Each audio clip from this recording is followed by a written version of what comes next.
Hello, everybody. Welcome in. Welcome in. Welcome in. Welcome into today's live. We're doing a day live. We're doing a little bit of a switch up here, but that's okay. Hopefully, you guys can make it in. If you can't make it in now, hopefully, you can make it in later. I look really dark again. I think I messed with the button. There we go. I'm a little brighter. Maybe I'm just getting darker because it's the changing of the seasons. I don't know, but I do look dark. But welcome in, everybody. It's good to see you guys. We are going to talk about the Idaho 4 case today. We're going to read over some documents. They're getting pretty good. They were just released, I think 2 days ago, maybe 3 or 4 days ago. So let me know where you guys are from in the chat. If you're new, welcome in. My name's Tanya, and this is Titanium Built True Crime, where we do talk true crime here daily. And we usually talk about all the, trending cases and then some that are not so trending. So if that's something you're into and you do appreciate the case coverage, subscribe, hit the like button, all the things that we ask you to do. Hey, Bada Bing. Hey, Lee. Hey, Kitsy Cats. Welcome in, everyone. It's good to see you guys. Stuff all over my desk from the cat, which, look at her back here making her debut, she was cleaning her butt. She's just back here on the chair. She just put her foot down, though. That's the kitten. We just got a kitten, so I got to show her off every chance I get. So we'll go ahead and I'm going to pull up the document. We're on page 66. We were getting ready to, I think, hit the car. Yeah, stuff with the car. So before we get started, I'll go ahead and tell you a little bit, though, about what we're going to talk about. That might be good, huh? Hey, four fireflies, welcome in. Hey. So before we get started on the Idaho 4, I want to let you know about a couple hearings that are coming up and a couple other cases that we're following. So the other day when I was at Caleb Flynn's hearing, they said that their next hearing was actually going to be on April. Where are we at? I'm looking at my calendar. April the 16th. So I was like, oh, Michael McKee is April 16th, and I'm interested in both of these cases, but we haven't been to a Michael McKee hearing in a while. We've been waiting for this one. So I just figured it out. I looked and I saw that Michael McKee, he's April 16th. He's in the morning at 9 a.m., I believe. I'm going to double check at the clerk's office on Monday. And then Caleb is at 1. So I might be able to make it to both if the morning hearing doesn't run too long. It's about an hour and 13-minute drive from one courthouse to the other courthouse. So we'll see. We'll see. Yeah, this just came out. I was surprised as you guys were that this document was dropped, actually. So basically, this is the state's rebuttal document, basically, but this is what we're going over. The defense put in, what they were going to do at trial, and then the state has put in what they would have done as a rebuttal. So it'll be like defense says this and then the rebuttal, or it'll just be the rebuttal altogether. We went through the cell phone evidence. That was a big focus of last night. The DNA and forensic, the genetic genealogy, digital evidence, the anti-forensics behavior. They highlighted the VPN usage, the incognito browsing, like search history and stuff like that, the eraser file, and the Google Map cache. Also, we went over the computers and the devices analysis of all the computers that he had, vehicle evidence, and the timeline and movement. So we'll see what we go over tonight. It'll be I'm curious to know. And I'll blow this up a little bit so that way everybody can see it. Oh, actually, it's already blown up to 200%. So we'll go ahead and we'll get into it. Okay, I just want to read, see if I have any notes so I don't. This is so, and they're redacting all of the witnesses' names, the eyewitness, or not eyewitness, I'm sorry, the expert testimony. So rebuttal expert disclosure, Exhibit S9, anticipated rebuttal testimony. And it says here on January 16th, 2025, defense filed an expert disclosure for Stephen Becker regarding digital forensics and vehicle identification. In response to Becker's technical report dated January 23rd, 2024, the state intends to introduce the following anticipated testimony from, and it's redacted. So this is what they're going to say. So the defense's claim is, in the make and model chart number 2 by the FBI, image 8 above is highlighted that the FBI concludes that the third brake light is low on the rear window. This is an assumption and not a fact, as the rear window is not visible in image 8. Okay, so that's what the defense claim is. Anticipated testimony. The vehicle charts are for derivative visual assistance only. The conclusion of the make, model, and year exam was conducted with the totality of the submitted videos and images, not specifically represented within the charts. In Redacted's opinion, the balcony videos depicting the questioned vehicle on November 13th, 2022, depicted the third brake light in the lower window approximately 6 times at the listed times of 33:01, 3:40:26, 3:58:24, 4 o'clock and 42 seconds, 4:06:34, and 4:20:47. Defense claim number 2 is that 3 different vehicles should have been considered during the elimination process. A 2015 Hyundai Sonata, a 2019 Subaru Legacy, and a Kia Forte, no year listed. Okay. Anticipated testimony. 6,863 four-door sedans were reviewed during this examination multiple times. The 3 suggested vehicles claimed by Mr. Becker were reviewed and eliminated due to a significant class characteristic difference. The Hyundai Elantra, depicted below, side window has an arrowhead style-shaped window. None of the 3 vehicles suggested has the specific window shape, such as they were eliminated as a possible match. So they looked at the car. They looked at this little window here, this little triangle guy.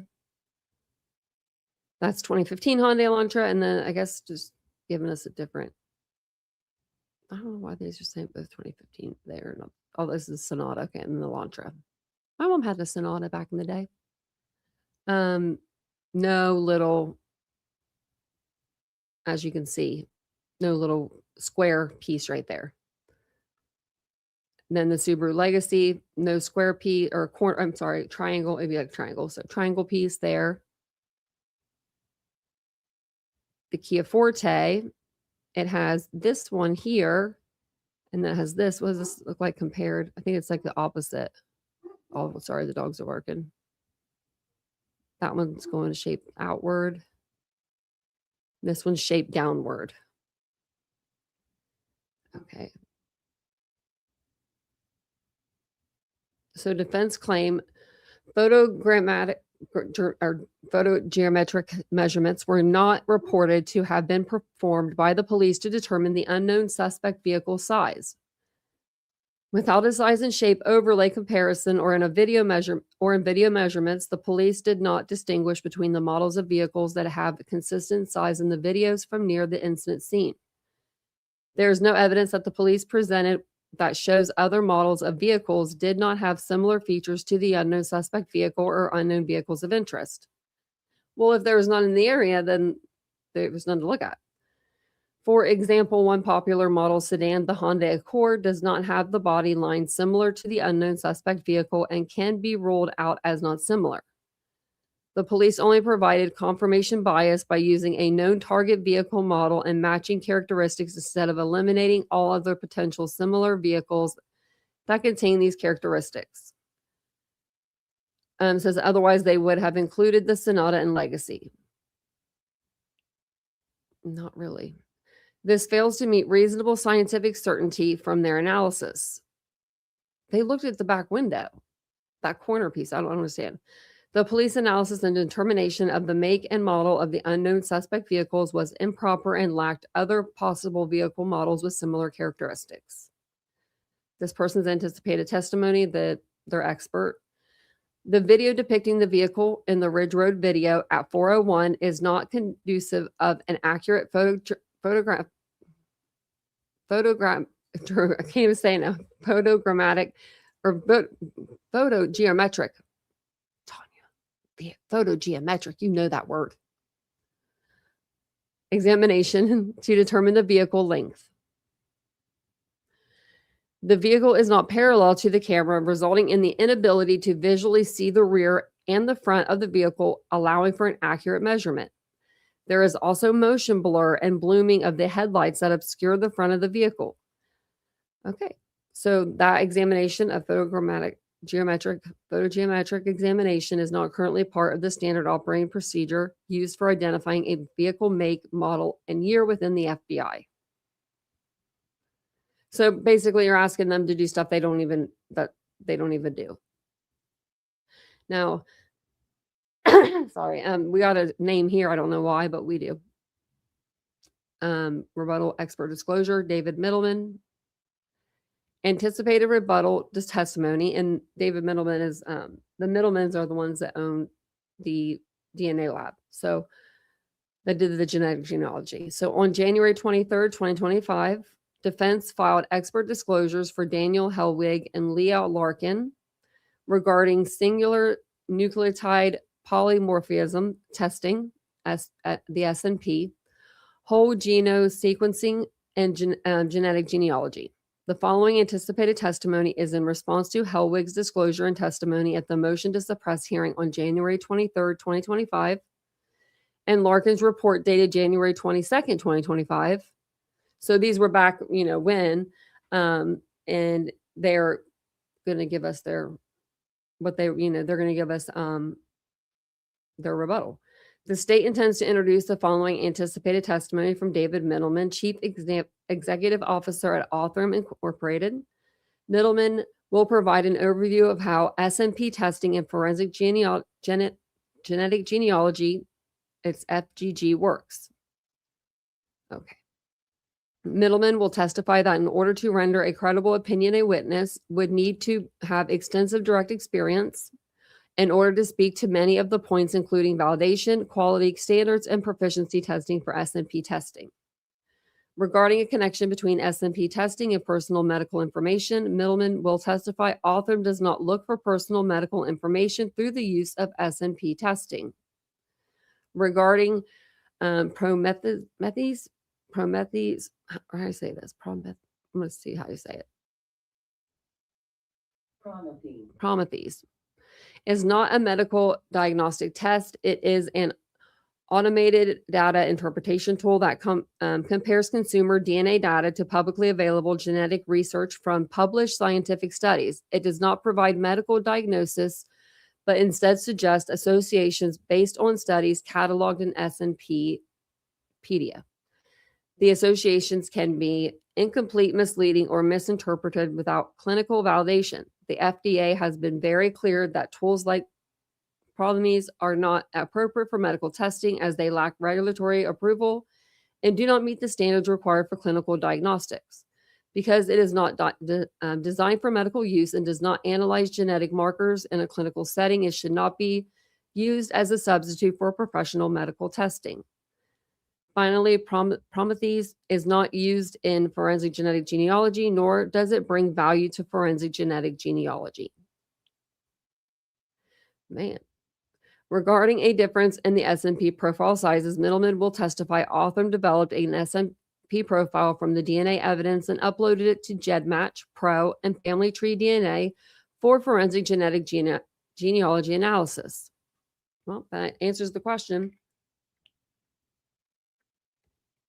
If they put it in any databases. GEDmatch Pro does not provide an option to retrieve the uploaded SNP profile from its interface, meaning once a profile is uploaded, it cannot be downloaded. In contrast, FTDNA does allow users to retrieve the uploaded SNP profile from its interface. However, when a profile is uploaded, FTDNA automatically converts the file to align with its internal database format. This ensures compatibility with its matching system, but results in a file that is not identical in format or size to the originally uploaded SNP profile. A simple comparison of these files might show differences in size and structure, but they represent the same underlying genetic information. A useful analogy is writing a paragraph in an text editor. Okay. So is writing a paragraph in a text editor and then copying and pasting it into a Word document. While the file formats and size will differ, the information contained remains unchanged. Thanks for the example. Regarding consumer genetic genealogy operates on very different data than forensic genetic genealogy, and the challenges, workflows, and processes are very different. Middleman will provide testimony regarding how forensic genetic genealogy works. Regarding genome sequencing, Author uses whole genome shotgun sequencing as a method to recover useful DNA information from forensic evidence.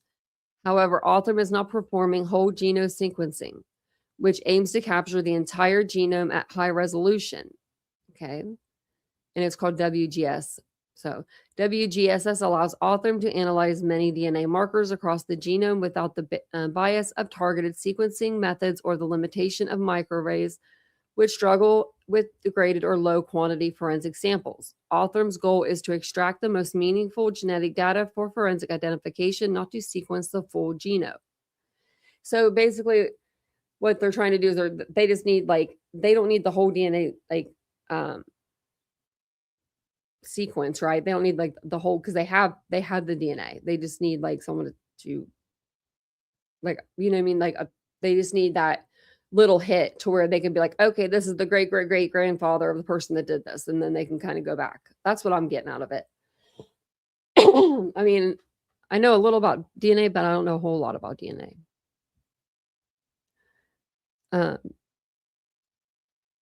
In addition, Middleman will testify that the collection of DNA evidence from the crime scene, the development of STR profile, and its entire entry into CODIS all took place before Author's involvement in the case.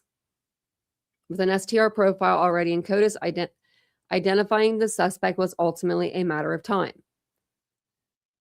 Well, yeah, but without Author, you wouldn't have known.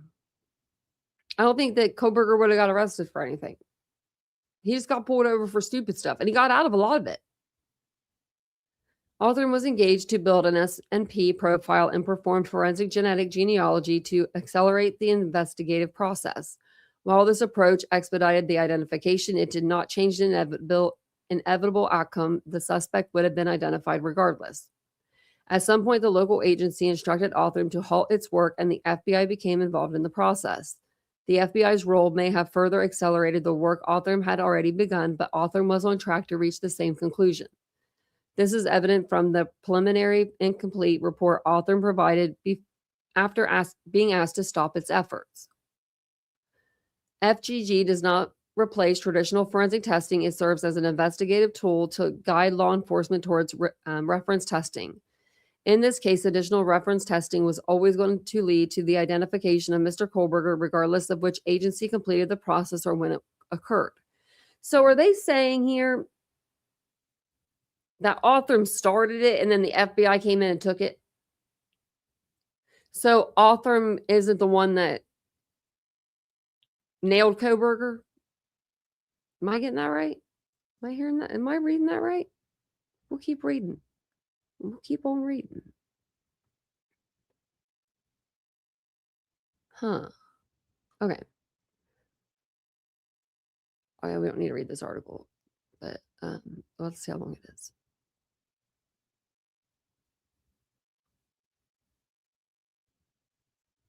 Is there anybody that they? Oh, Kristen Middleman, David Middleman. They cited an article. Okay.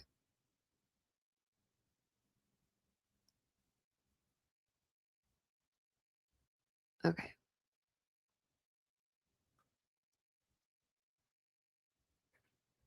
We'll read this. We'll read the abstract and stuff. So that way we know a little bit more about what's going on, with and better understand the DNA and stuff. Investigative leads are not generated by traditional forensic DNA testing. If the source of the forensic evidence or a first-degree relative of unidentified human remains is not in the DNA database, in such cases, forensic genetic genealogy, FGG, can provide valuable leads. However, FGG-generated genetic data contain private and sensitive information. Therefore, it is essential to deploy approaches that minimize unnecessary disclosure of these data to mitigate potential risk to individual privacy. We recommend protective practice that need not impact effective reporting of relationship identifications. Examples include performing one-to-one comparisons of DNA profiles of third-party samples and evidence samples offline with an air gap to the internet and shielding the specific shared single nucleotide polymorphism states and locations by binding adjacent SNPs and forensic reports. Such approaches reduce risk of unwanted access to or reverse engineering of third-party individual genetic data and can give these donors greater confidence to support use of their DNA profiles in FGG investigation. So the method summary, this paper illustrates measurements. Okay, so this is going to be the paper here. I don't think we need to read through this, though. Let's go to the next person.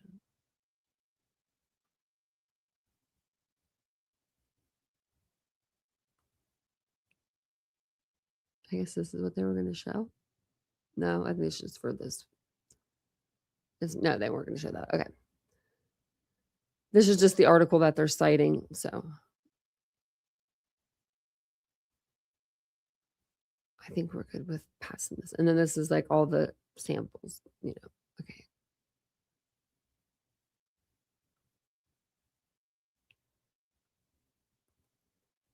And then this is his professional experience. What is this like?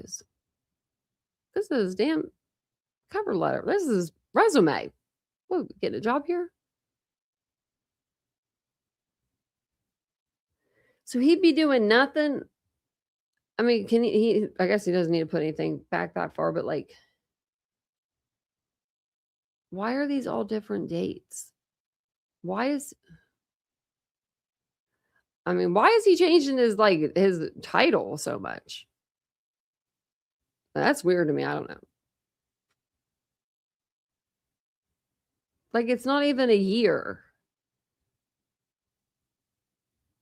That's just, I don't know. That doesn't look good to me, I would say. I mean, I know if you're like growing in a company that looks good, but like, I mean, even if you're growing in a company like 1, 2, 3, 4, 5, from 2013 to 2018, you've held 5 different positions in one company. Well, I guess not. I guess these are all different. So I guess that's never mind. They're different companies. Even worse. Okay, I'm side eyeing this because if I was an employer, which I used to be, and I saw this, I would say, well, what was the problem at all these places? So, like, I mean, why are you only here a year, here a year, here a year, and then you found your place, being the founder and chief executive officer.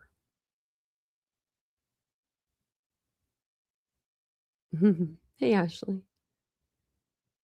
Okay. So then we've got his education here. Baylor College of Medicine, University of Texas at Dallas, Richardson, a BS in neuroscience. Okay, molecular bios. Okay, physics. Okay. Oh, so he was an associate professor. Virginia Tech and then Virginia Tech. Okay, so they're Virginia Tech. So he was just in different campuses probably. Or not.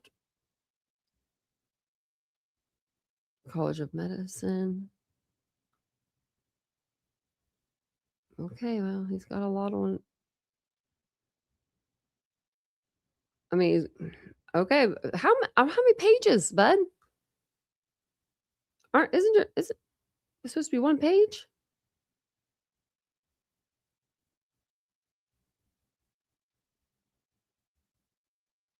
And your name's okay.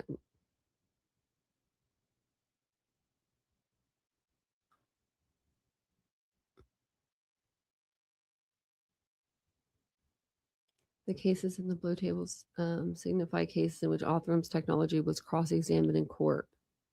Is there only 2? Oh my God, there's only 2. I thought that, I'm not gonna lie. Okay, so this is just it makes me it makes me giggle a little just because it just makes me, I don't know, I'm just in a giggly mood.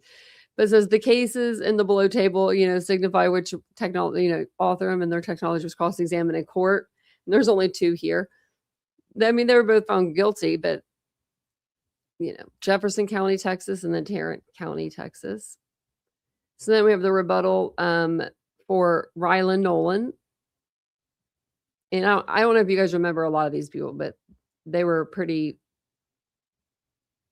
relied upon, I guess. Anticipated rebuttal testimony.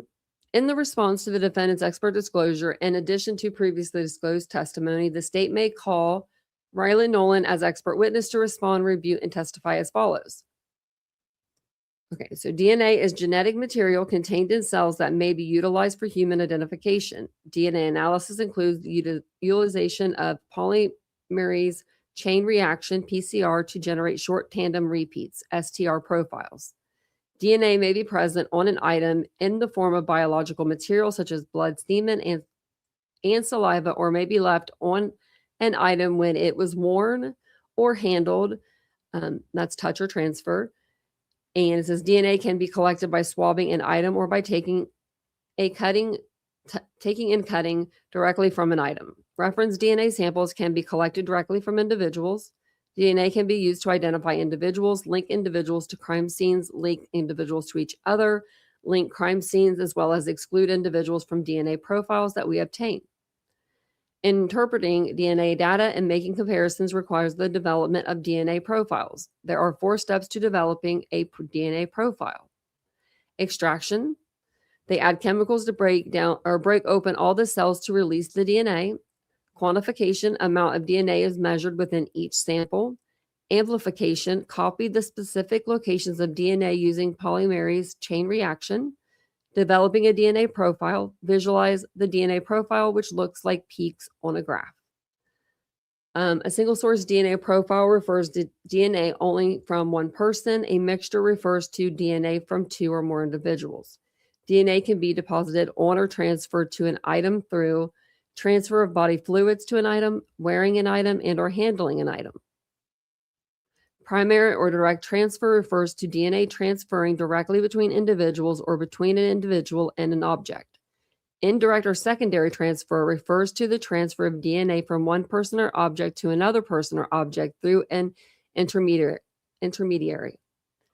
The amount of DNA transferred to an item varies and can be impacted by the nature of the transfer. Transfer of body fluid typically involves a higher amount of DNA transfer than handling an item. Biological factors can influence the primary or direct transfer of DNA. Okay, so this can include the shedding status of the individual's personal hygiene and rate of perspiration. The composition of the item can influence the primary or direct DNA or transfer of DNA. For example, the transfer of DNA is more likely when an item is absorbent rather than non-absorbent. The length of the contact can influence the primary or direct transfer of DNA. The longer a person is in contact with an item, the more likely DNA transfer will occur. The nature of contact can influence the primary or direct transfer of DNA. A person who manipulates an item is more likely to transfer DNA to an item than a person who casually touches an item. The persistence of DNA on an item can also vary depending on several factors, including the amount of DNA initially transferred, the composition of an item, exposure of the item post-transfer to various environmental conditions, heat, participation, UV radiation, etc., and whether the item is cleaned. All these factors can influence the indirect or secondary transfer of DNA. In addition, secondary transfer can be influenced by the time between the direct transfer and the potential secondary transfer. Shorter time typically results in less loss of DNA prior to the potential secondary transfer. Hope I haven't lost you yet. That was a lot.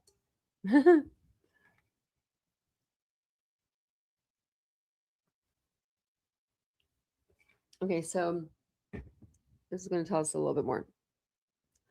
If the intermediary is secondary transfer is a person, the persistence of DNA may also be affected by the activities of the person. For example, hand washing may eliminate transferred DNA, and in general, a higher quantity of DNA is transferred through direct transfer as compared to indirect transfer. With a secondary transfer, it's possible to see a mixture of DNA, a DNA from both the individuals involved in the transfer. So both, that sounds pretty like we would know that. Many complicated factors can influence the likelihood of transfer of DNA and the persistence of the transferred DNA after deposition. Sorry. Current DNA technology cannot conclusively answer the question of when DNA was deposited on an item or by what mechanism, indirect or indirect transfer. It is possible the DNA detected on M2022-4843 item 1.1 resulted from secondary transfer. However, based on Nolan's training and experience, it is her opinion, given the quantity of DNA detected on M2022-4843 item 1.1, and given the DNA profile obtained is single source, it is more likely the result of a direct transfer. Nolan testified in this case at a hearing on January 23rd, 2025. The state incorporates her testimony at the hearing as part of this disclosure. So then we've got Vina Sign, anticipated rebuttal testimony. In response to defendant's expert disclosures filed on January 23rd, 2025, and in addition to previously disclosed testimony, the state may call Dr. Vina Sign to testify regarding the following. All victims would have died within minutes. Sign is unable to determine what each individual victim was experiencing at the time of this altercation, but in general, wounds such as this would be painful due to the extensive involvement of tissue containing sensory nerve endings. Sign will testify a K-bar style knife is consistent with the injuries sustained by the victims. In response to defense claims that not all of the sharp force injuries observed could have been inflicted by a K-bar, I'm going to read that over because I think this is important. In response to defense claims that not all of the sharp forced injuries observed could have been inflicted by a K-bar style knife, Sign will testify the dimensions of the skin wounds can't be used to exclude a knife based on knife size. This is because the skin contains elastic tissue which will stretch around a weapon and recoil or retract when the weapon is withdrawn. The elasticity of the skin often causes the skin wound to be smaller than the size of the weapon used. So, okay, what do you think about that, Aunt Taylor?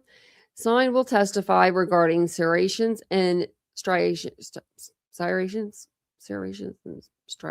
with regards to the wounds sustained by the victims. Sign will testify that defense experts appear to be conflating, how do you say these, serrations and striations.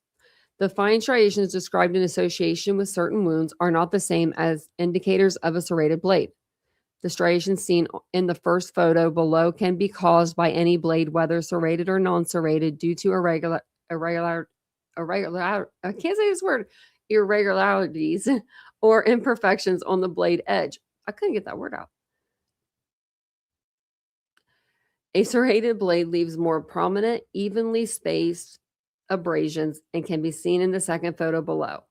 Photograph from another case included for demonstrative purposes. They still redacted it. So, regarding the number of weapons used, Sign will testify that the blunt force injuries do not necessarily mean another weapon was used. Blunt force injuries can be inflicted by a body part, hand, elbow, knee, etc., and also by causing someone to impact an object in the environment, wall, table, bed frame, etc.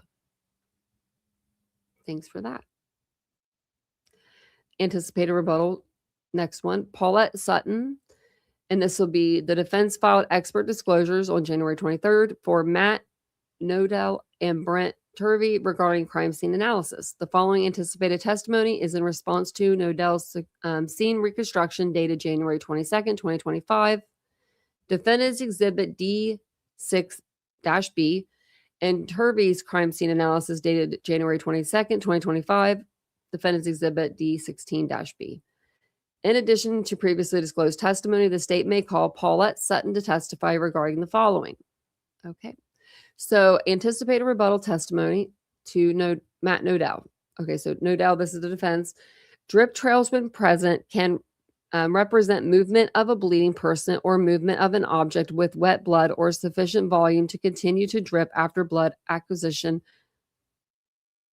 And that's bodily weapon can create a drip trail from the weapon being carried away from the blood source. Sutton's response: Sutton will testify drip trails can certainly indicate movement of an object with enough wet blood to create drips, but this type of drip trail is typically characterized by a small number of drips due to the lack of a replenishing blood supply. I wish this were a trial. In comparison, a bleeding individual can create a longer, more continuous blood trail or drip trail. The comment made in Sutton's report was intended only to address whether or not a continuous drip trail indicative of a bleeding individual was observed. So then Nodell's claims regarding marker 42 in the images, this stain, and we probably won't see this stain, but is an altered blood stain. The appearance depicted in this image represents what was left of the stain after the initial sampling conducted by Detective Talbot.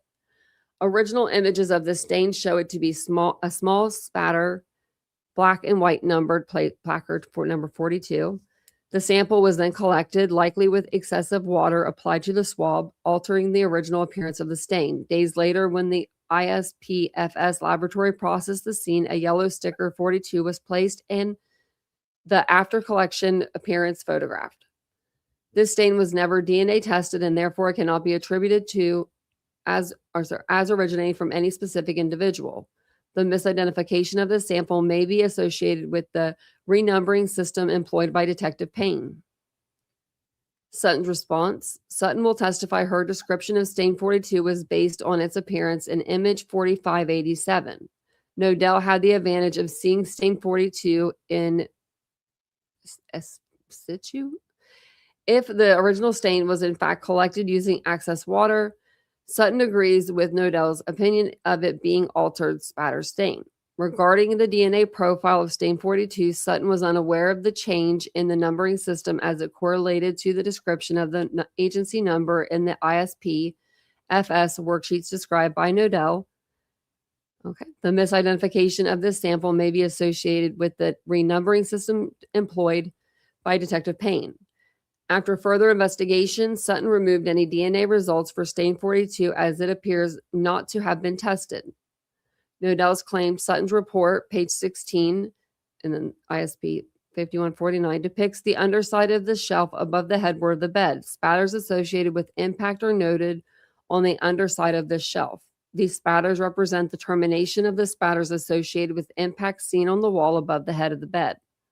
This part of the assessment should also consider cast off from bloody object being swung upward and towards the northeast corner. They're talking about Maddie's shelf. And then Sutton will testify that the cast-off pattern may be intermingled with the impact spatters on the underside of the shelf above Mogan's bed, but it is her opinion that a simple call of impact spatter is more conservative. Nodell's claim, Sutton reports states Xander Kernodle was injured in proximity to this table. As a single drop deposited with potential dilution, it cannot be determined when this drop arrived or what specific mechanism generated it. The Sutton report incorrectly reported that the stain F revealed the DNA of Xander Kernodle. However, no record of the stain having been tested for source DNA was located in the provided data. No additional or accompanying bloodstain patterns or transfers from Kernodle are demonstrated in this area, so there's no data to suggest Kernodle was injured at or near this table. Yeah. Sutton will testify that incorrect DNA profile originally attributed to stain F has been corrected and an amended report is being disclosed. The conclusion stating that the finding of Kernodle's blood on the table in the living room was the basis for Sutton's conclusion that Kernodle had suffered an injury at or near this table. So that's probably where people were getting maybe that she was coming down the stairs and got injured. Sutton's original reporting of DNA from stain F as being blood from Xander Kernodle was the result of her mistaken belief that this description of a stain as being collected from the second floor study table was an alternative description of what Sutton referred to as the beer pong table in the living room. This error has been corrected and the conclusion drawn as a result of this error has been deleted. So then Nodell claims the appearance of the stains indicated by the blood oval and DCS or DSC, I'm sorry, 4562 is consistent with diluted blood. Diluted blood is created when blood is mixed with another liquid. The mouth and nose injuries of Xana Kernodle, as noted in the autopsy report, are potential sources of diluted blood. As occurred with the stain on the third floor door, this stain was also diluted through the collection process after it had been documented by Detective Talbot. The original deposition was not diluted and therefore does not fit the source from any mouth or nose injury to Kernodle. The dilution of the stain is an artificial remnant of sampling. Sutton's response: Sutton will testify that as to what occurred with the stain on the third floor door, item number 42, Sutton's description of the stain was based on its appearance and image. DSC 4562 no doubt had the advantage of seeing the stain. If it is confirmed that the original stain was collected using excess water, Sutton agrees with Nodell's opinion of it being an altered spatter stain. Regarding the conclusion that the mouth and nose injuries of Xana Kernodle, as noted in the autopsy report, are potential sources of diluted blood, this statement does not imply a substitute for DNA testing. It is only stated as a potential source and was not intended to exclude other mechanisms. Other evidence demonstrated that only Kernodle and the perpetrator were moving about her bedroom. This statement was meant simply to caution the reader that in this particular instance, an unconscious explanation for diluted blood should be considered in comparison to the dilution of blood discovered in the adjacent living room. Sutton will testify that the potential mechanisms other than the blood originating from the mouth and nose of the victim should be considered and never intended to imply otherwise. Nodell's claim, Sutton's report, page 58, the appearance of these spatters is consistent with diluted blood. The mouth and nose injuries of Xana Kernodle, as noted in the autopsy report, are potential sources of diluted blood. These spatter stains originated from an impact to a source of exposed blood located approximately 3 feet and 7 inches above the floor, as indicated by the scale in the image. It's cropped. This pattern of diluted blood, sample 29, is consistent in color and appearance to the diluted blood seen on the pony, half wall, and adjacent areas. Without source testing, the spatter cannot be assigned and originating from Kernodle, nor can it be associated with injuries to Kernodle without DNA source testing. And then Sutton's response, they'll testify, the pattern of diluted blood may indeed have been created by the same source as diluted blood seen on the half wall and adjacent areas in the living room. As it stated in Sutton's original report, though, the mouth and nose injuries of Xana Kernodle should also be considered. Nodell's claim, the appearance of these stains indicates that the blood has been diluted with another liquid, altering their appearance. The mouth and nose injuries of Xana Kernodle, as noted in the autopsy report, are potential sources of diluted blood. The proximity, height, and location of this deposit is similar to the deposit as positioned on 29. This is a pattern similar to what has been deposited into the pony, half wall, and already diluted blood was deposited onto the door of this location. Without further testing of sample 29 or area Q, no specific assignment or source or mechanism can be identified. Okay. Hey, PKC. Oh, yeah, she's making lots of money.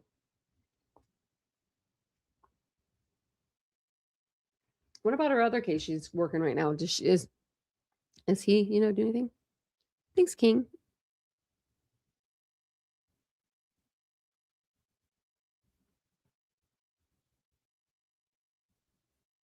She should be embarrassed by this document. Where are we at? Down here?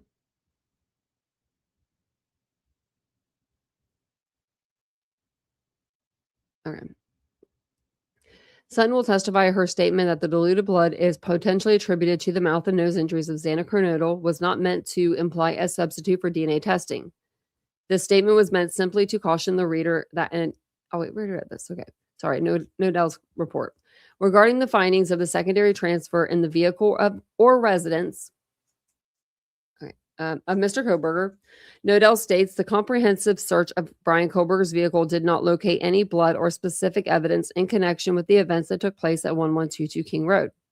Sutton's response. There is evidence that the assailant did have blood on their person and or objects in their possession, and that secondary transfers of blood inside of the residence did occur. A prediction of the amount of secondary transfer of blood that would be highly likely does not agree with the relatively small number and quantity of blood in secondary transfers which were found within the scene. Even during the activity associated with an assault, when the perpetrator was focused on the assault instead of exercising caution not to create secondary transfers, only a limited amount of blood was transferred outside of the bedrooms. While spatter was widely distributed in both bedrooms involved, the amount of spatter in the surrounding areas where a perpetrator would be located as to create a void. If a perpetrator had been covered in blood, it seems a void would be identifiable. There was no visible footwear transfers associated with any of the possible exits from the scene, even though it can be established that the perpetrator left the scene. They did so without leaving visible footwear transfer stains. Lack of large amount of blood staining on wall opposite bed, Madison Mogen's bedroom, like the closet, I guess. Or that back wall. No, that probably talking about that back wall where their desk is. Lack of large amount of blood staining on wall at foot of bed. Okay, well, these are all redacted, so. Lack of visible footwear transfers, lack of secondary transfers in a vehicle purportedly used. When leaving the scene, must take into consideration what is applicable to the particular scene in question. One must consider first that there was a limited amount of secondary transfer within the scene itself, which is attributable to someone other than Mogen, Gonzalez, Kernodle, or Chapin. Secondly, one must consider how much, if any, wet blood would still be exposed when the secondary contact was made. An assailant can easily remove protective clothing and shoe covers or place unstained coverings over stained clothing or shoes before they contact their vehicle or residence. Cleaning or wiping off excess blood before making contact with secondary surfaces is also possible. Regarding secondary footwear transfers, there's no visible footwear transfers associated with any of the possible exits from the scene, even though it can be established that the perpetrator left the scene. They did so without leaving visible footwear transfer stains. Even if secondary transfers are in fact created, there is also the possibility that the vehicle or residence has been cleaned before a documented search of the vehicle occurred. And then this Nodell, I'm saying his name wrong, I think, or her name, but that's okay. Claim secondary transfers of blood are common when a particularly bloody scene is encountered. This is the defense. Because these transfers are known to occur regularly, such secondary transfers of blood are purposefully sought during crime scene processing and evaluation. Sutton's response: the significance of the resultant findings when examining secondary transfers or services, secondary services such as the vehicle or residence of an accused must be interpreted considering all available information. As stated in the textbook Principles of Bloodstain Pattern Analysis, the lack of bloodstains on an accused person should be viewed as an issue of further inquiry. Often lack of bloodstains on an accused person or his or her clothing will relate to the types and location of the deceased injuries or actions taken by the accused during and subsequent to the violent act. Therefore, the analyst should exercise caution as to what the size of the stains or the quantity of spatter is expected to present at a scene or on a suspect's clothing. Nodell describes renumbering of samples. One must add 6 from the pain item number to get the Talbot on-scene placard number. ISPFS personnel used yellow stickers, but their numbers matched the original numbers that Detective Talbot had used. As a result, if Payne pre-logged a sample into the ISPFS system as sample 48, it would actually represent sample 42 as depicted in the scene images taken by ISPFS personnel. The ISPFS then assigned lab number 77 to the stain, and it was shown to be linked to Kayla Gonzalez. And then this person says, I was not initially aware of the situation, Sutton's response, with the scene placards versus the numbers depicted in the ISPFS laboratory worksheets. Yeah, what was up with that? That's all they said, I think. Yeah, why did he change? Did he write one down wrong? Can't be doing that. Anticipated rebuttal testimony to Brent Turvey. So Turvey comments on lack of blood detected in Koberger's vehicle. Despite an extensive and exhaustive forensic examination of the defendant's vehicle for bloody clothing, blood transfer, and other evidence related to these crimes down to the metal, none was found. This has essentially excluded the defendant's vehicle as being related to the commission of these crimes. The failure to be absolutely clear and forthcoming about this evident fact would be evidence of bias. Sutton's response: the failure to detect blood in the defendant's vehicle does not exclude the vehicle from being related to the commission of these crimes. There can be a myriad of reasons blood was not transferred to or detected in the defendant's vehicle. The significance of the lack of secondary transfer in a vehicle purportedly used when leaving the scene must take into consideration what is applicable to the particular scene in question. One must consider first that there was a limited amount of secondary transfer within the scene itself, which is attributed to someone other than Mogan, Gonzalez, Coronado, or Chapin. We just read this really. Secondly, one must consider how much, if any, wet blood would still be exposed when the secondary contact was made. An assailant can easily remove protective clothing and shoe covers or place unstained coverings over stained clothing or shoes before they contact their vehicle or residence. Cleaning or wiping off excess blood before making contact with secondary surfaces is also possible. Regarding secondary footwear transfers, there's no visible footwear transfers associated with any of the possible exits from the scene. Though we know he left the scene. Okay, that's what that says. Even if the secondary transfers are in fact created, there is also the possibility that the vehicle or residence has been cleaned before a documented search of the vehicle occurred. These findings need to be understood in the context of all available information. Okay. Turvey comments on lack of blood at the sliding door at floor 2. On the second floor, there is a sliding glass door which was found to be open by law enforcement. It has been inferred that this is the location where the suspect or suspects may have entered or at least exited. There is no physical evidence to support this, as again, there would need to be the requisite bloody transfer. If an intruder left the house through this door, having left it open upon entry, there would need to be bloody footwear patterns on the floor from bloody shoes or feet, both leading up to and out of the sliding glass door. Sutton will testify if the sliding glass door was open in a position when the intruder entered, or if it was left in an open position after the intruder entered the residence, there would be no need for the intruder to touch the door when exiting. I was just thinking the same thing. If they open it wide enough, you can go right back out. Therefore, there would be no need for the intruder or any bloodstains on the intruder's person or in their possession to make contact with the sliding glass door. The assailant could have removed bloody gloves or removed bloodstains before leaving. The extent of secondary transfer inside the crime scene by someone other than the decedent is minimal. There are 3 possible exits from the crime scene, and there are no visible footwear transfer stains or secondary transfer stains at any of the exits.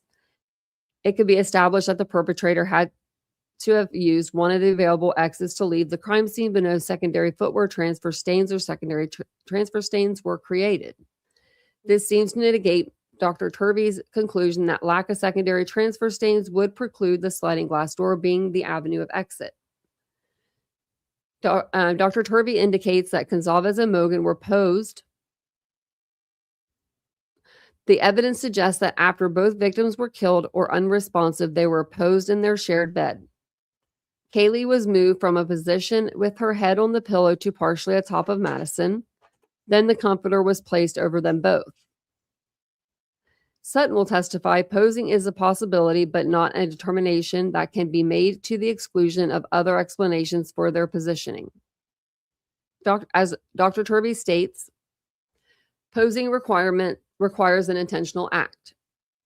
This refers to intentionally arranging the scene for effect. In the present case, the bodies of Kaylee and Madison were posed together after the lethal attack suffered by both and then covered together with a comforter.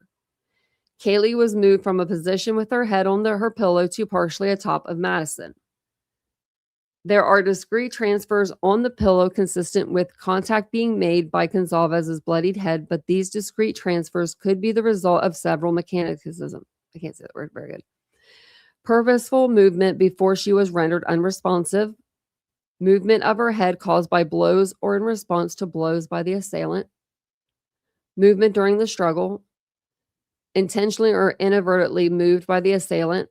As for the comforter being placed over them, the spatter on the bottom sheet was limited to approximately chest level with a limited disruption of a spatter on the bottom sheet. It is difficult to determine with certainty that the comforter has been moved.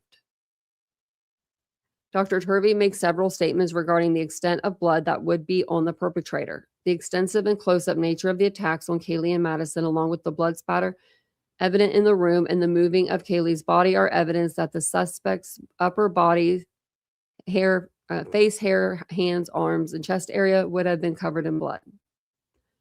All available physical and blood evidence suggests that these were the first victims, that they were specifically sought out on the third floor, and that the suspects then moved downstairs to the second floor, where at least one of the suspects was observed by Xana Kernodle. This would have been covered in blood. I think they meant they. The extensive and close-up nature of the attacks on Xana and Ethan, along with the blood spatter and spatter smears evident in the room, are evidence that the suspects' entire bodies, face, hair, hands, arms, chest area, legs, feet, footwear would have been covered in blood. In this Sutton's response, the term covered in blood is not scientifically quantifiable. There is certainly evidence that the assailant in this case had some degree of blood stains on the persons or the objects in their possession, and that secondary blood transfers resulted by a subsequent movement through the scene. The number and quantity of blood stains that were secondarily transferred in the scene are relatively small. Even during the violent activity associated with an assailant, only a small number and quantity of blood was transferred outside of the bedrooms. While spatter was widely distributed in both bedrooms involved, the amount of spatter in the surrounding areas where the perpetrator would be located as to create a void. If a perpetrator had been covered in blood, it seems a void would be identifiable.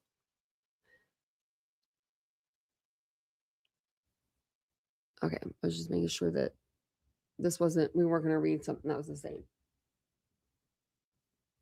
Okay, so this says, Dr. Turvey himself points out that there is a lack of bloody footwear patterns at the scene in general. Precautionary acts. The precautionary acts in this case include the execution of living witnesses, the cleanup of bloody hands, feet, footwear, and clothing before leaving, and the disposal of said clothing along with the weapons used. Direct evidence of this cleanup can be found in at least some of the dilute blood transfer, which was located in different areas of the home. Indirect evidence includes the absence of bloody transfer from feet and hands despite the movement of suspects within the home, the necessary opening of doors, and the absence of bloody footwear patterns at the scene in general. All of this would have required an extensive amount of time at the scene to clean, perhaps hours, which is inconsistent with the state's theory that these crimes were committed within a time interval less than 15-20 minutes subsequent to 4 a.m. Dr. Turvey refers to indicators of more than one assailant. It is not reasonable to think that Ethan would have remained in his bed after waking up or being awake while Xana was being attacked in front of him. This evidence and context begin to suggest the existence of a second attacker. Number of suspects: at least 2 suspects were involved in this attack. This is the defense talking. This is indicated by the fact that multiple weapons were used against Kaylee, that multiple types of lethal force was used against Kaylee, and that Ethan and Xana appeared to have been attacked at the same time. This is inconsistent with the state's theory that these crimes were committed solely by one individual. Sutton's response. Sutton will testify there is evidence that Ethan Chapin and Xana Kernodle were in close proximity to each other at some point after the assault began, as evidenced by the findings of Kernodle's blood and DNA under the fingernails of Ethan Chapin's right hand, and the findings of Chapin's blood and DNA under the fingernails of both of Xana Kernodle's hands. One assailant could contain 2 people in close proximity to each other, especially if the assailant is armed. A single perpetrator can certainly use more than one weapon and can use multiple types of lethal force. In addition, there are other factors to consider, including but not limited to if the assailant is armed, if the assailant ambushed the victims, if the victims were asleep when the attack started, and or if the victims were under the influence of alcohol or other substances. Dr. Turvey indicates that an excessive amount of time would be required for a perpetrator to clean up after the assault. Sutton will testify that washing or wiping hands takes little time, especially if preparations for cleaning are made beforehand. Removal of protective clothing and shoe coverings takes seconds. Turvey reports that the knife sheath was staged for the following reasons. The sheath was found precociously placed just slightly under the body of Madison Mogen and partially covered by the comforter that was placed atop the midsection of her body by the suspects. It could not have fallen accidentally into this location. We never said it did. We think he sat it there. Sutton will testify the sheath could have become trapped under Madison Mogen's body when she moved her left leg out of the bed. If she were hurriedly moving her left leg, she would not have taken time to move the comforter, in which case the sheath would be trapped between the comforter and the bed. It would be reasonable for the sheath to be in this location because the evidence indicates that Kaylee Gonzalez and Madison Mogen were the first to be killed. Dr. Turvey also concluded that Gonzalez and Mogen were the first to be killed. The sheath could not be covered by the comforter during the assault when and if the comforter was moved by someone other than the decedents, or even when someone was searching for the sheath. There is no physical evidence to determine which scenario is more likely. A second reason Dr. Turvey feels that the sheath was staged. 2, the sheath was new and unused, as indicated by the absence of damage or wear to the leather. Probably take a while to actually get some wear and tear to that knife, really. Sutton will testify she is unsure why this proves that staging occurred. It could just as easily mean that the knife sheath was subjected to only light use in the past, or that it was purchased for this purpose. A third reason Dr. Turvey feels that the knife sheath was staged. 3, the sheath was face down and had only received a few areas of minute blood spatter, while resting atop a sheet with significant impact spatter all around. The inconsistency of blood spatter dispersion and density indicate transfer occurring at different times, under different conditions with different levels of intensity. Sutton will testify the difference in the amount of spatter on the sheath versus the amount of on the fitted sheet, or even the comforter, simply proves that the sheath came to rest in this location where it was discovered at a different time during the spatter producing event. It does not prove that it was staged in this location. The sheath could have been at another location when it was spattered and then moved here at a later time. If the perpetrator moved the comforter, as Dr. Turvey believes, the sheath could have been moved to this location when the comforter was moved. This could account for the different amount of spatter on the exposed surface of the sheath and the exposed surface of the bed sheet. A fourth reason Dr. Turvey feels the sheath was staged.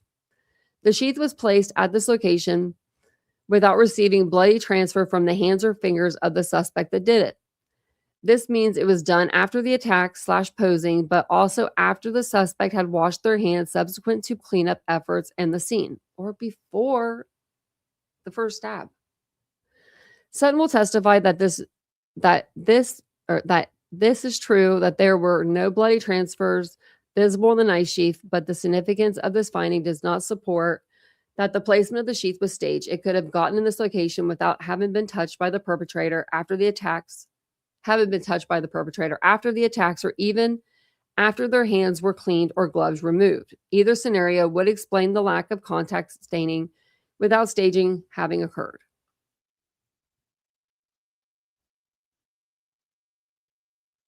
This is a guest editorial. Okay, we don't need to read this. Let's see, what is this? Who wrote this? We'll see. I think it's just like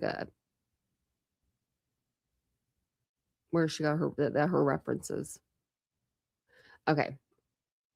So I believe this is the last one. Kate White. In response to the defendant's expert disclosures, and in addition to previously disclosed testimony, the state may call Katie White, formerly Dace, as an expert witness to respond, review, and testify as follows. The Combined DNA Index System, CODIS, is a national collection of DNA profiles maintained by the FBI. It contains convicted offender profiles, arrestee profiles, as well as profiles obtained from evidence, and can be used to identify a suspect, generate potential leads, or link crime scenes together. Upon entry, profiles are automatically searched against the database and generate hits when a match occurs. In Idaho, individuals convicted of felonies and those placed on sex offender registries must be entered into CODIS. Idaho also allows for the entry of DNA profiles associated with unidentified human remains or living people unable to identify themselves. Idaho also allows for the entry of unidentified profiles generated from evidence associated with the crime when that profile is believed to have been from the punitive perpetrator. The profiles are entered by the reporting analyst and are reviewed during technical review. Idaho State Police Forensic Services is required to follow the NDIS operational procedures manual and abide by the MOU between the FBI and the Idaho State Police.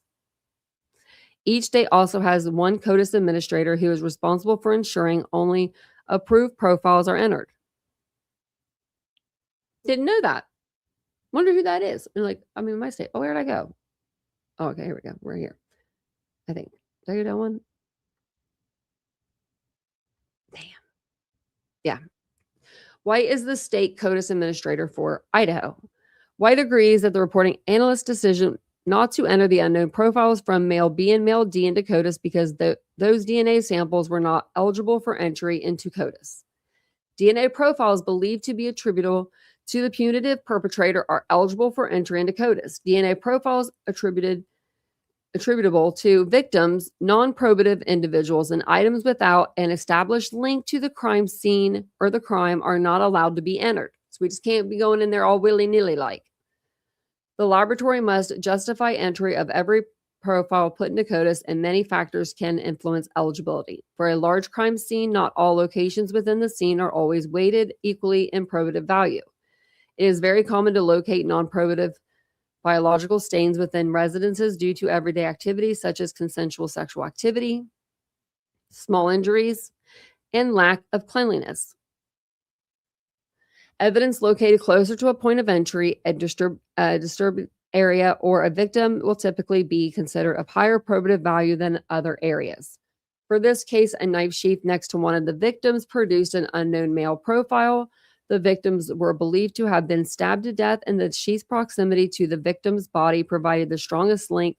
Damn it, I did it again.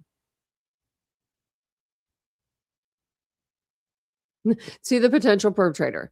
The residence where the crime occurred is heavily trafficked by college students, and the location of the blood spot on the underside of the handrail, male B, does not in itself indicate a link to the crime. A gardening style glove located outside the residence in a publicly accessible area produced an additional unknown male profile, male D. No DNA attributable to the victims was located on this item, and a direct link to the crime could not be established. Had DNA from one or more of these victims been located on this item, it likely would have been CODIS eligible. At this time, CODIS eligibility was determined. Male DNA profiles A, B, and D were unidentified, and it was not possible for lab staff to know who would ultimately be linked to any one item. The CODIS eligibility determination was strictly made based on an evaluation of the probative value of each item. And that's it. That's all she wrote. Hey, Cammie.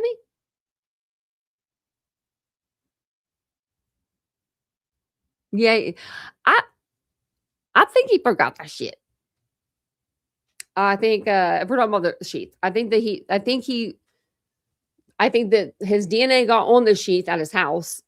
I think that he put the knife in the sheath, buckled the sheath closed, and didn't realize, oh shit, I don't have gloves on for once, right? Because he probably just scrubbed down, feeling extra clean, OCD clean, like I can only imagine. I have OCD. Gets himself all OCD clean, like the movie, American Psycho. Gets his tarp, puts that where it needs to go, gets his little suit on, his little white suit. They sell them at, like any paint store. You can get like a full bodysuit. Like, it's craziness. Yeah, you were that stupid. That's what I think. And then I think so. Then when he got there, he snapped the knife. Then when he got there, because he didn't have that on a belt loop. Come on now. No, I will never believe that. I don't know. I can just see him walking in there all willy-nilly, like with it in his hand. Puts his gloves on in the car. 'Cause I mean, he might not drive over there with gloves on, right? He might take them off. Puts the gloves on, takes the knife in, carries it in, and then goes to the 3rd floor. I think he didn't realize when he walked in that bedroom that there was gonna be 2 girls there. He may not even realize until he was right up on Maddie. And then he might have been like, "Shit, there's 2 of them." Like, as he's taking the knife out of the sheath, he puts the sheath down, not thinking. He just sits it down thinking in his head, he'll grab it on the way out or something. Then he didn't. But I just don't understand at the end of everything, when he's leaving Xana's room and he has the knife in his hand, or when he gets to his car, let's say, maybe he got all the way out to his car before he realized the sheath was not with him. And maybe he did see Dylan and he was like, there ain't no way I'm going back in that house. I'm just going to leave. Like I was very careful. You know what I mean? I was very careful with this nice sheath. I mean, he was pretty careful if you think about it. He traveled it all the way from his house in Pennsylvania over to Washington. Didn't get his DNA on there. Hey, Julian. So, hey, Micro. Welcome in, everybody. Right, Lee, yeah, whatever coverall he was wearing wouldn't have anything to hook the knife on to, yeah. I think Micro, I think that too. I think maybe even when he saw Dylan, maybe he was gonna go up to the 3rd floor, and then he saw Dylan, and he just went out the back door and was like, "Forget it. Someone else." You know what I mean? Maybe he was just so exhausted. I would be. Well, he wrapped it in something, and I think that's what Dylan saw in his hand. That was a cylinder. I think he grabbed something off of the night, like not the nightstand, but the desk in Xana's room. That's the only thing I could think of. I don't know what he would grab. It would have to be like she said something, it was like a cylinder. Unless she had the vacuum cleaner in her room or something crazy, you know what I mean? And he grabbed the piece of the vacuum, but the knife wouldn't fit in there. That knife's huge. It might. Oh, you took a nap, Cammy? That sounds like fun. I took a nap the other day. It was the best.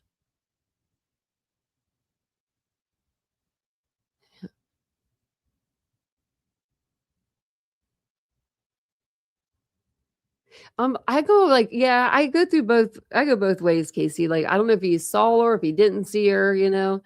I mean, I was a firm believer that he didn't see her.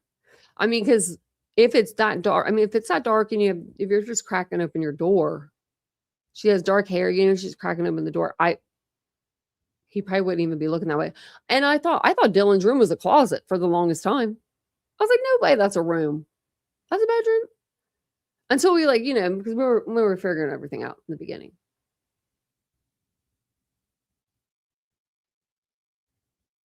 I wonder how he's feeling in prison, if he's been enjoying himself. I mean, it sounds like no. I mean, no, from the kites that we've gotten. We've went over all of them. I think there's been, I don't know, 4 or 5, 6 or 7 now that we've went over different kites of Brian Koberger that he's wrote, to prison staff about how he's being mistreated. He don't like the bananas. I mean, Idaho's not really known for their bananas, Koberger. So, I mean, there's that. I wonder if the women are still writing him. Do you think they are? Do you think the women are still out there like writing him all the time? Like, hey, Koberger with the C. I don't know how to say your name. That's a good question. I think he's 30. I think he's 39. I think he's younger than me. I'm gonna look it up. I should know that. 39. Younger than me. Don't look like it. Listen to me over here. He doesn't look like it. I mean, I don't know. I'm not good with ages. Like, I'm really not. I'm actually terrible with ages. So I don't know what I'd put this guy as. I mean, I would probably put him at 30, 39. Yeah, I mean, he probably looks like he's 39. I wonder what he's gonna look like on the 16th when I go up there and see them. Oh, I just made myself big, but that's good. When I go up to Columbus. No, so now that there's more people in here, on the 16th of April, there is 2 court hearings that I'll be going to. I think I'm gonna try to go to both.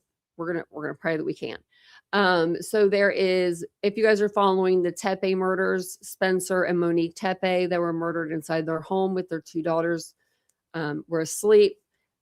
Or their 2 kids were asleep. I'm sorry. And they have a son and daughter, I believe. They were asleep in their beds, and this guy here went into their home.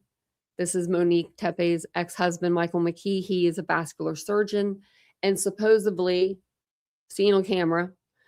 We've walked the alley and everything. So if you want to go back and check out the Tepe murders playlist, you can see you can see the area really well. But he went in and shot both of them with a gun using a silencer. Supposedly, allegedly, that's what he's being accused of. So he got extradited from the Chicago area, Rockford, I believe, over here to Columbus, Franklin County, Ohio. I will be at that hearing. It's on the 16th.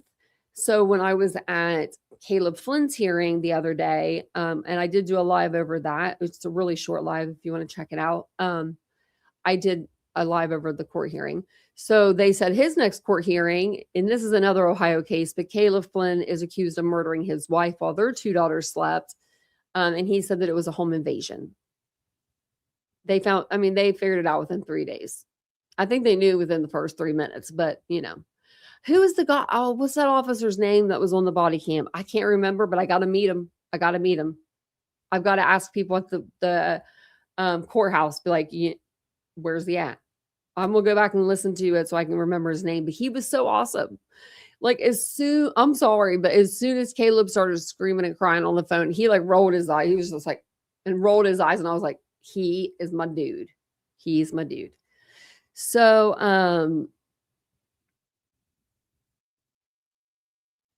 really died sometime. Like, oh, I didn't know, huh? They died. I knew they was in a lot of pain and got like a lot of money. So the Flynn case, they're having their next court date on April 16th, but they're going to trial April 28th. They're saying they're going to trial. They are like, the judge asked the defense, are you going to file or do you need to file any more motions hearings? Like giving them a chance. Like, you sure, bruh? Like this just happened in February. And he's like, I'm sure. What they got up their sleeve? Not a damn thing, probably. I swear, it'll probably be a plea deal. I mean, that's fine. If it's a plea deal, that's fine. I'm not going to be angry about that because those kids don't need to go through that, But yeah, I'll look into it. We need to go over the Tepe case because we've got a ton of documents to go over. I actually have it pulled up. I did right here. I mean, I don't know. These are like a lot, but I don't know if we've even went over any of these. I bet we have. I'm sure we have. What is this? Strike schedule date. Yeah, see, like there was on here that he waived his speedy waiver, and that was 210. I don't know if we read this. Upon the motion of the parties and for good cause, to wit, discovery, investigation. That's what they always say. Currently set for trial, February 23rd, is hereby continued. Okay, April 16th. So maybe that was like one of the last ones we read or something. But I'll look them up and then on our next live, we'll go over those. Yeah. I'll be running around like a crazy person. So if you see me on 2 different news stations and I'm wearing the same outfit, it's because it's the same day. I'm gonna have to get some, like, I'm not even lying, y'all. I need new clothes. Like, I literally wear, like, I used to dress up. Okay, so if you guys ever get a chance, look at my boutique or go over to my Facebook page for Poppy and Ori, and you'll see, or even just like my Facebook page under Titanium Built, and you'll see like what I used to dress like. But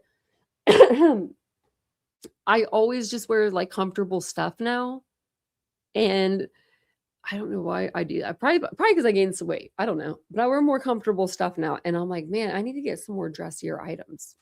because like court appropriate stuff. Because when you go to court, you gotta look nice. My mom will come back down from heaven and beat the crap out of me if I don't look good, and then she'll go back up.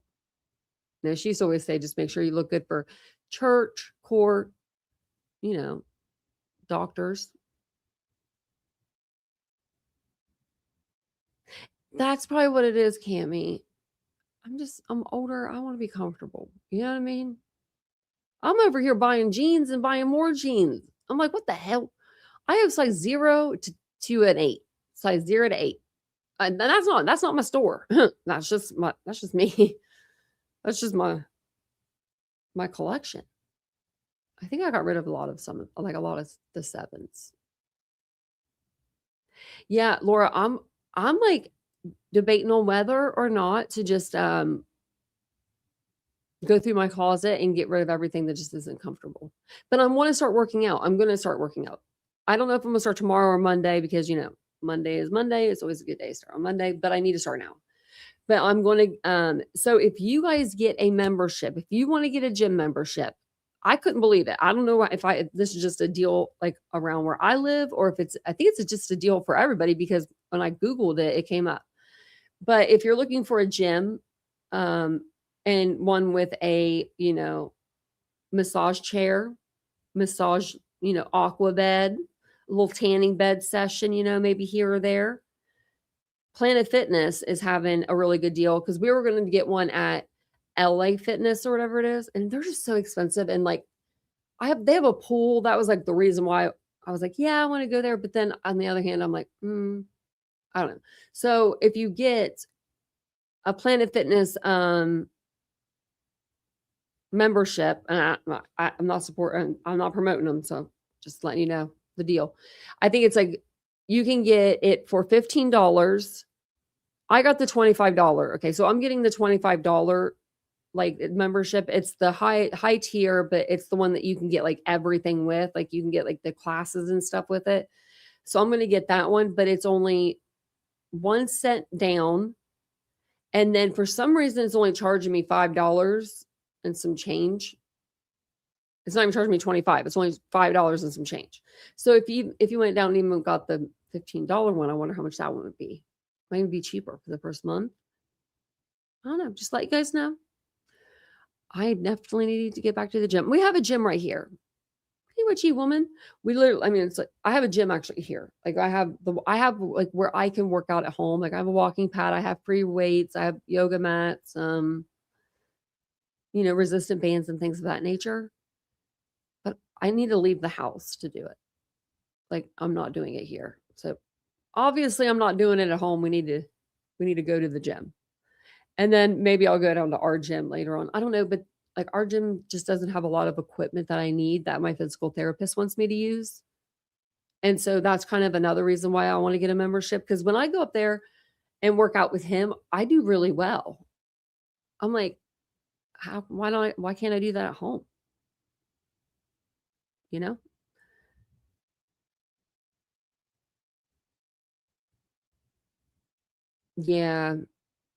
FedEx murder. Yeah. I think he lied about everything that's come out of his mouth.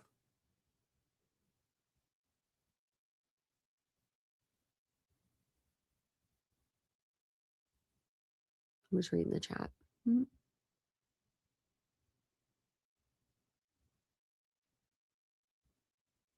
Her ex's whereabouts and provide a photo of him on any transparency. That's funny. No, that's ain't that the truth? I should have said that when I was younger. They always say you get like wiser when you get older, but why can't we be wiser when we're younger? And then wild out when we're older? Because we already gone wild out. Cammie, it's been 14 years. No. Yeah. No. 12 years. 14. 12 years. It's been 12 years. 12. I'm like, I didn't think about that for a minute. Yeah, he pled guilty. Now they're doing like all of the evidence that they were going to. It is wasting on the young. We should get the youth when we're older. Oh, thanks, Cammy. Hey, princess, how you doing? I'm getting ready to get off here in a minute, but I'll talk to you guys for another minute or two. Where's my cat? Oh yeah. Oh, she's got her paws over.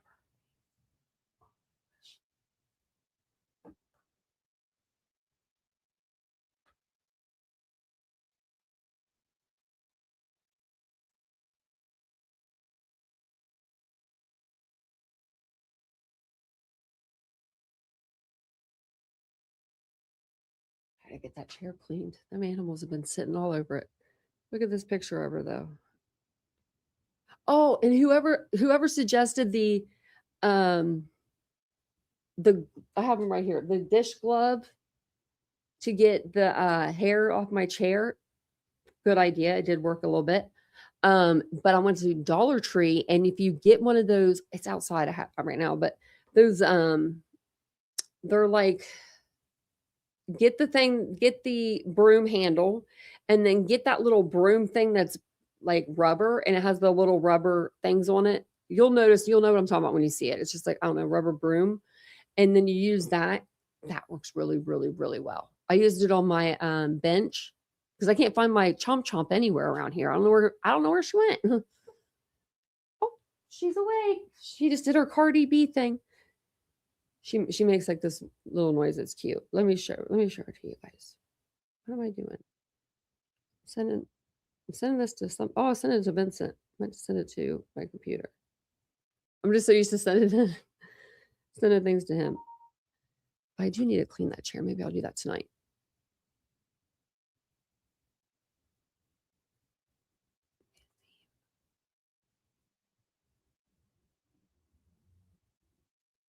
Wait, is that a problem occurred?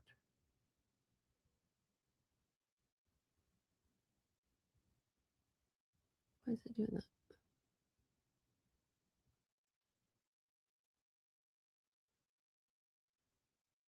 Okay, let me add him to the stage again. Yeah, I gotta clean that chair tonight. It looks so furry. Doesn't look that furry in person. But see it? Look at her putting her little paw on her face. Look at all that hair from Mia.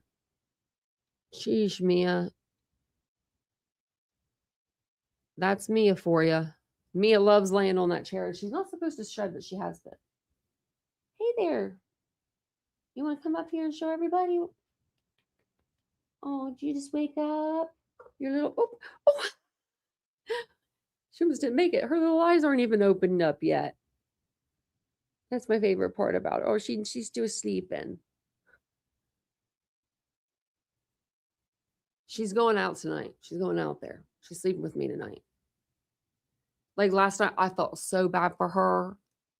Felt so bad. I was like, I don't want to leave her in there. Like this room's big, but like Vincent was like, well, it takes like 2 to 3 weeks. I'm like, it's been not long. He's like, no. I'm like, yeah, it has. I think he's afraid for Rocky. Like he doesn't want Rocky to, you know, have a heart attack, which neither do I. But she's just so cute and lovable, and she always wants to be held. Like, what about when you're older? I'm gonna get her a stroller. This cat has front claws. It's getting a stroller. Mm-hmm. Mm-hmm. I'm gonna be one of them people. There was a guy that used to live here, and his little baby cat had like a little car seat and like a little stroller. I'm getting this cat a stroller. It'll be rolling around with me to the flea market this summer. Here you go. I sit her back there so you guys could see her tonight, but she didn't lay on there. There she is. She is the coolest cat I've ever seen. Like other than Rocky. Rocky's the best. But you're the coolest girl. How about that? Oh, you see my hand moving? You want me to play with you?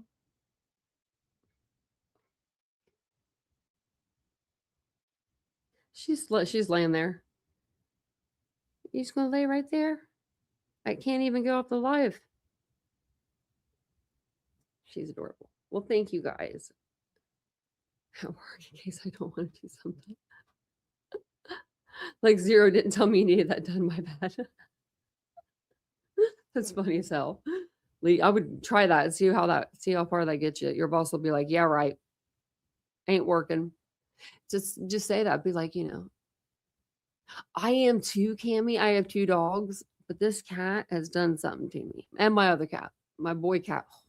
He my life. I like you too.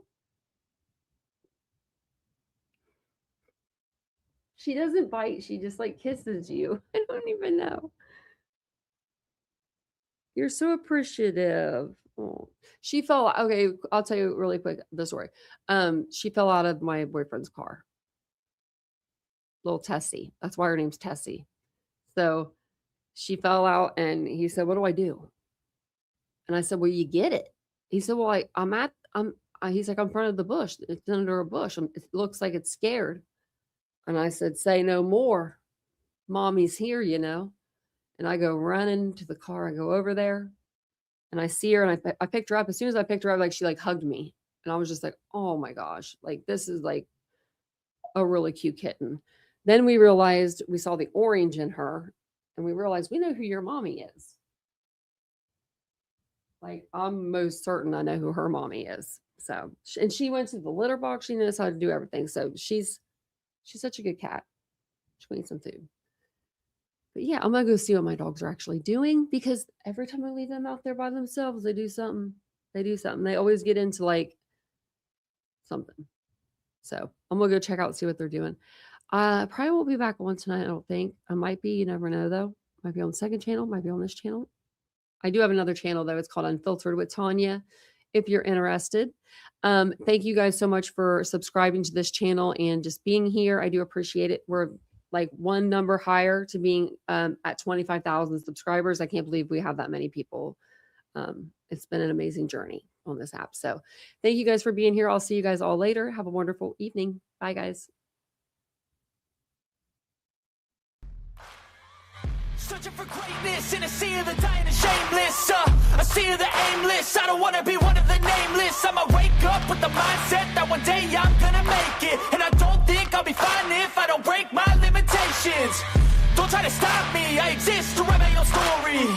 I'll make a decision if I want some peace or if I want the glory. Yeah, don't want a life that is complacent or possibly boring. I just want a life that is worth every day exploring.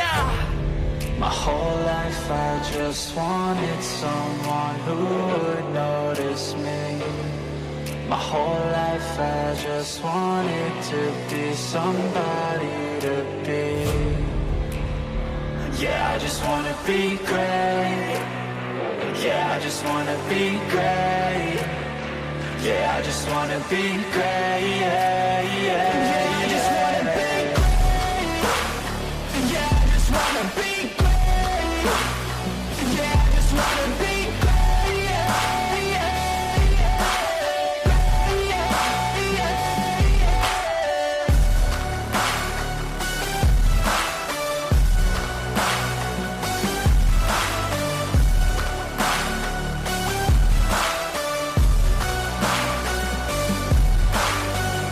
This is a statement to appreciate all that is vacant.